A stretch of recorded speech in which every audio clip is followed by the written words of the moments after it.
It is story time with Uncle Scotty. I am Uncle Scotty.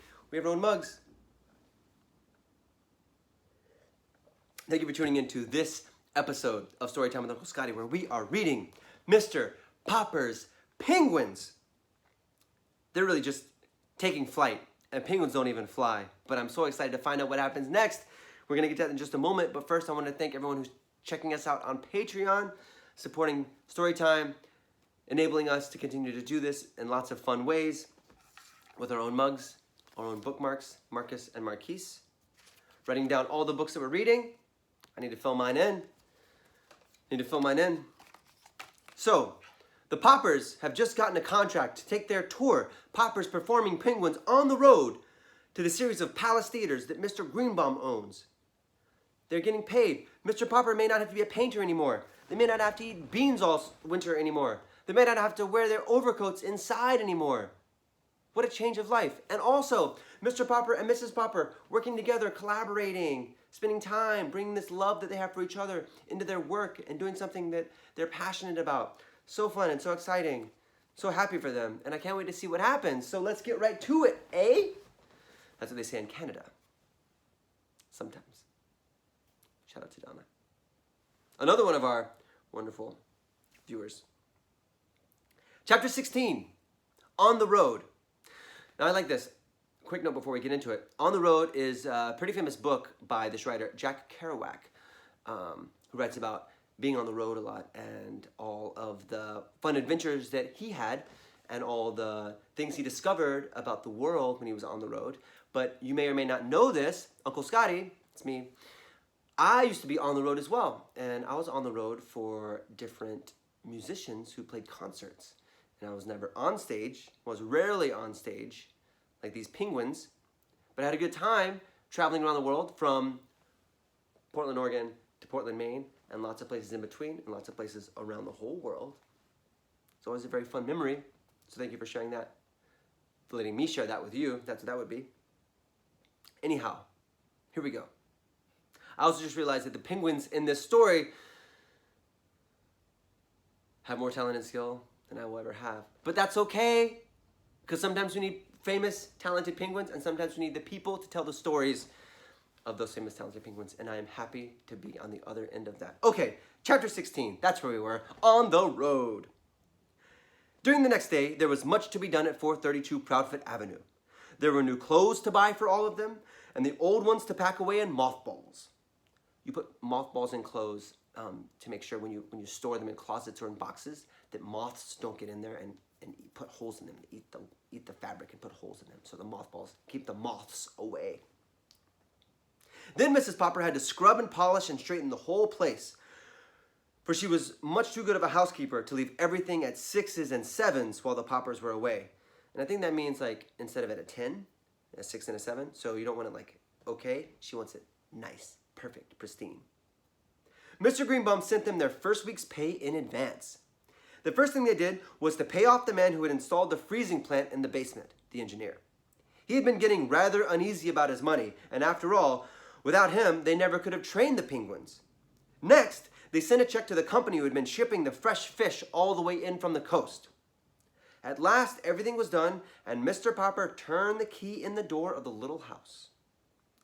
They were a little late in arriving at the railway station on account of the argument with the traffic policeman. The argument was on account of the accident of the 2 taxicabs. Remember, alliteration? The argument was on account of the accident of the 2 taxicabs. Wait, it's even better than that. One more time, just because we love alliteration. The argument was on account of the accident to the 2 taxicabs. With 4 Poppers and 12 penguins, not to mention the 8 suitcases and pail of water with the live fish for the penguins' lunch, Mr. Popper found that they could not all fit into one cab, so he had to call a second one. Each of the taxi drivers was eager to be the first to get to the station and surprise the people there by opening the door of his cab and letting out 6 penguins. So they raced each other all the way, and in the last block they tried to pass each other, and one of the fenders got torn off. There's a bit of a fender bender. The traffic officer naturally got very much annoyed. The train was about to pull out of the station when they arrived. Even with both taxi drivers helping them through the gate and over the brass rails onto the rear observation platform, they barely made it. The penguins were gasping. It had been decided that Mr. Popper should ride in the baggage car with the penguins to keep them from getting nervous, while Mrs. Popper and the children should ride in one of the Pullmans. I think the Pullmans are the nicer, like, seated cars on a train. Even a sleeper car? Not sure. Because of getting out on the observation end of the train, Mr. Popper had to take the birds through the whole length of the train. So they got in on this end of the train, had to go all the way through the whole train. It was easy enough to get them through the club car, even with the pail of fish to carry. The club car, I think, is where there's people eating. It's like a little restaurant car, diner car. In the sleeping cars, however, where the porter was already making up some of the berths, the beds, there was some trouble. The porter's ladders offered too much temptation to the penguins. So there's beds in these cars, and there's ladders that go up to the beds. So there's like a bed at the low level and a bed at the high level. There's ladders going up to the beds. And these porters are getting all the beds ready. The porter's ladders offered too much temptation to the penguins. Too much temptation to the penguins. There were a dozen happy orcs. From a dozen ecstatic beaks. Popper's performing penguins, completely forgetting their discipline, fought to climb the ladders and get into the upper berths. Poor Mr. Popper! One old lady screamed that she was going to get off the train, whether it was going at 90 miles an hour or not. A gentleman wearing a clergyman's collar suggested opening a window so that the penguins could jump out. Probably a priest or a minister wearing a clergyman's collar. Two porters tried to shoo the birds out of the berths. Finally, the conductor and the brakeman with a lantern came to the rescue. It was quite a while before Mr. Popper got his pets safely into the baggage car. Mrs. Popper worried a little at the start over the idea of having Janie and Bill miss 10 weeks of school while they were out on the road, though the children did not seem to mind. Now, maybe by the time you watch this, you have missed 10 weeks of school being out on the road. And by out on the road, I mean in at the home. But maybe you don't mind so much. Maybe you miss your friends. Maybe you miss the certain routine. I get that. I do too. I'm sure Janie and Bill too. But maybe it's nice to have a little change of pace every now and then, whether we have some penguins or not. And you must remember, my love, said Mr. Popper, who had never been out of Stillwater. Remember, Mr. Popper had never traveled anywhere. That's how he got into this whole thing anyway, reading books about the places that he wanted to go. And now he's going. Mr. Popper, who had never been out of Stillwater in spite of his dreams of distant countries, that travel is very broadening. So he's saying that travel can be educational as well. So just because Janie and Bill, or you or me, are not in school right now, we can still be learning, still be taking in the world, still be thinking, writing, reading, learning, watching videos, learning about alliteration, all these things at once, learning about geography. And here we can see some of the penguins climbing up the ladders into the berths. So here you can see there's a lower berth, person down there sleeping, and there's a higher one up there, somebody sleeping. Yep, penguins all there. Everybody's freaking out. From the start, the penguins were a riotous success. Even their opening performance in Seattle went off without a hitch, probably because they had already rehearsed on a real stage. It was here that the penguins added a little novelty number of their own to the program. They were the first thing on the bill. Get it? The bill? When they finished their regular act, the audience went wild. They clapped and stamped and roared for more of Popper's performing penguins. Janie and Bill helped their father herd the penguins off the stage so that the next act could go on. The next act was a tightrope walker named Monsieur Duveau. Monsieur Duveau.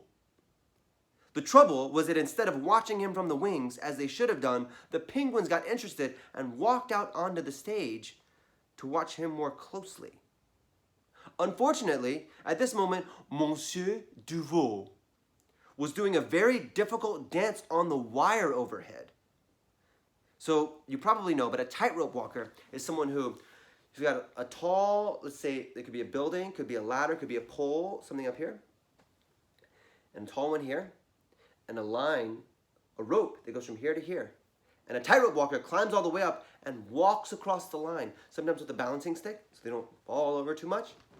Very difficult to do. So some people will do it between trees, between telephone poles, between things that they make. Some people do it between buildings. That's pretty fascinating. So, unfortunately, at this moment, Monsieur Duveau was doing a very difficult dance on the wire overhead. The audience, of course, had thought the penguins were all through and were very much pleased to see them return and line up with their backs to the audience and look up at Monsieur Duveau, dancing so carefully on the high wire above them. This made everyone laugh so hard that Monsieur Duveau lost his balance. Because it's very tricky up there on just a small rope. "Ork!" said the penguins, waddling away hurriedly in order to not be under him when he fell. Cleverly recovering his balance, Monsieur Duveau caught the wire by his inside elbow and saved himself. He was very angry when he saw the proper-performing penguins opening wide their 12 red beaks as if they were laughing at him, as if they were mocking him. And here you can see Monsieur Duveau up there. He saved himself by his elbow, but you see his big balancing stick. And all the Mr. Popper's penguins down there are looking up at him. Ork, ork, ork, ork. "Go away, you stupid things. Go away, you stupid things," he said to them in French. "Ork," said the penguins, pretending not to understand and making remarks to each other in the penguin language. In penguin language? I don't even know what penguin language is. And making remarks to each other in penguin language about Monsieur Duveau. And whenever they appeared, the more they interfered with the other acts on the program. And whenever they appeared, the more they interfered with other acts on the program, the better the audience liked them. So the penguins meddling around with other acts, the audience thinking it is very fun. And we will find out if this works out okay for the penguins or not, or if they keep moving on and everything's good. Next time on Storytime with Uncle Scotty, I've been your host, Uncle Scotty. We have our own mugs. Thank you for checking us out on Patreon, for subscribing and liking these videos, and for listening to all these stories. I'm really enjoying this one. Thank you for your time. Without time, Storytime would be nothing but story. And that's not very fun at all. Okay, see you next time. Bye.